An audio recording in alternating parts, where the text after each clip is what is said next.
भूतों पर आप चाहे विश्वास करते हो या नहीं, पर इनसे जुड़ी कहानियां हमें रोमांचित जरूर करती है। कुछ लोग इनके अस्तित्व को नकारते हैं और कुछ इन पर विश्वास करते हैं। हमें बचपन से ही भूत प्रेतों में काफ़ी रुचि रही है और हमारे बड़े बुजुर्ग भी इन कहानियों को बड़े चाव से सुनाते आए हैं। ये एक ऐसा विषय है जिस पर काफ़ी चर्चा होती है, पर आत्माएं होती हैं या नहीं ये केवल वही जानता है जिसने इन्हें महसूस किया है।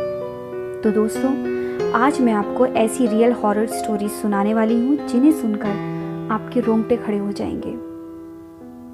तो शुरू करते हैं हम होटल फन हिल से। तमिलनाडु के ऊटी में होटल फन हिल का निर्माण 1844 में हुआ था और ये होटल मैसूर के राजा के रहने का स्थान था, जिसे इसे होटल में हो रही लगातार मौतों की वजह से बंद कर दिया था। लेकिन ये होटल और इसकी भूतिया कहानियां उस समय चर्चा में आई जब इस जगह राज फिल्म की शूटिंग चल रही थी। बिपाशा बसु ने अपने एक इंटरव्यू में बताया कि जब सरोज खान की डांस टीम रात में यहाँ रुकने के लिए ठहरी तो उन्हें रात भर ऊपर से फर्नीचर के इधर उधर धकेलने की आवाज़ें सुनाई दे रही थी और जब सबने परेशान होकर रिसेप्शन पर फ़ोन करना चाहा तो फ़ोन भी डेड था। इस तरह रात भर डांस ग्रुप मेंबर्स डर की वजह से सो नहीं पाए। सुबह जब सबने ये बात रिसेप्शनिस्ट को बताई तो पता चला कि जिस फ्लोर पर वो थे उसके ऊपर कोई फ्लोर था ही नहीं। अब हमारी दूसरी कहानी है मुकेश की, जो दिल्ली गुड़गांव रोड पर टैक्सी चलाते हैं। एक रात वो पैसेंजर को गुड़गांव साइबर सिटी छोड़कर वापस आ रहे थे। एमजी रोड से आते हुए रात के वक्त उन्हें रोड के किनारे एक औरत बैठी हुई दिखाई दी।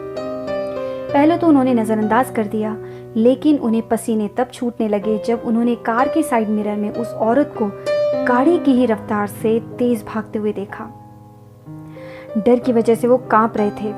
जैसे तैसे हनुमान जी का नाम लेकर वो गाड़ी चलाई ही थी कि फिर से वो औरत ट्रेन के जैसे रफ्तार से उनके पीछे भागने लगी। डर के कारण मुकेश ने फिर हनुमान जी की मूर्ति को अपने हाथ में लिया और दुगनी स्पीड से गाड़ी चलाते रहे और फिर अचानक से वो औरत उनकी गाड़ी के आर पार होकर वहां से चली गई। अब लास्ट स्टोरी है उस इंसान की जो भूतों में बिल्कुल भी विश्वास नहीं करता था। दिसंबर का महीना था और रात के करीब 9 बज चुके थे। चारों तरफ घना अंधेरा था।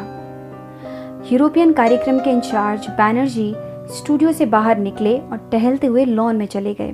अचानक से बैनर्जी ने देखा कि आम के पेड़ के नीचे एक आदमी की छाया धरती से कुछ ऊपर तैर रही है। अपना वहम समझकर बैनर्जी ने इस ओर ध्यान ही नहीं दिया, लेकिन कुछ ही पलों में कुछ ऐसा हुआ कि बैनर्जी के होश उड़ गए। उन्होंने देखा कि लॉन में रखी हुई कुर्सियों में से एक हवा में उड़ने लगी और उसके बाद सीढ़ी से टकराकर टेढ़ी हो गई। ये देखकर बैनर्जी डर से कांपने लगे और मेज पर रखे टेलीफोन तक जैसे तैसे पहुंचकर ड्यूटी रूम में फ़ोन करके बताया कि उनकी हालत ख़राब हो रही है। वहां मौजूद लोग तुरंत भागकर लॉन में आए। तब उन्होंने पूरी घटना सबको बताई। उन्होंने ये भी जिक्र किया कि देर रात रेडियो स्टेशन के गलियारे में कोई छाया दिखाई देती है जो किसी अंग्रेज़ की सी लगती है।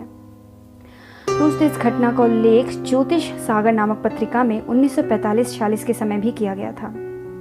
तो ये थे रियल लाइफ हॉन्टेड एक्सपीरियंसेस, और अगर आपको सुनने में मज़ा आया हो तो कमेंट में ज़रूर बताइएगा और सब्सक्राइब करना बिल्कुल मत भूलिएगा। धन्यवाद।